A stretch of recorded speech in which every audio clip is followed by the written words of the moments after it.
Hey, it's Dean Mico for Edge7 Financial here with an outlook for 2017. 2017 is likely to see another year of slightly higher global growth, higher inflation and higher bond yields than 2016. In Australia, the recent negative quarter of GDP printed for the September quarter makes it look less likely to see an interest rate increase from the RBA anytime soon. Some economists are now calling for another rate cut to be made by the RBA to 1.25%. Now, prior to this negative GDP print, I had been looking for an interest rate increase perhaps in the middle of 2017. But the facts have changed, and so my outlook for a rate hike in Australia is now a long way off. Most growth assets, including shares, are likely to trend higher, resulting in reasonable returns in 2017. Residential house prices in Sydney, Melbourne, Brisbane, Adelaide, Hobart and Canberra are likely to continue growing, however, at a slower rate of growth in comparison to recent years. Unfortunately, Perth and Darwin are showing that residential property prices can go down and the trend there is not good.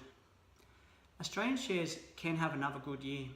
The charts I'm looking at suggest that the ASX 200 could tag as high as 6,200 points at some stage in 2017, but probably won't settle that high. The ASX 200, if it ended the year at an obvious 6,000 points, is more than 9% higher than it is today, and when you add dividends and franking credits, this can equate to a yearly return of somewhere between 12 to 14% for the year. The concern for Australia is the potential impact from a rising supply of apartments in our capital cities. This concern in the form of lower apartment prices won't really manifest though until we begin to see interest rate increases in this country.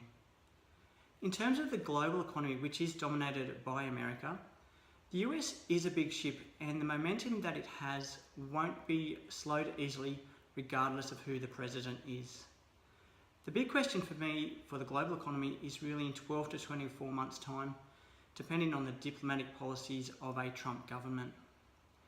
While the Federal Reserve in the US is likely to raise interest rates by 1% in 2017, this will be very interestingly offset by the fiscal stimulus from the Trump government, which also equals 1% of GDP. So in effect, Trump's positive fiscal stimulus will cancel out the negative impact of interest rate increases by the Federal Reserve. In summary, 2017 is likely to see another year of slightly higher global growth, higher inflation and higher bond yields. And I think it is setting up for a very interesting 2018.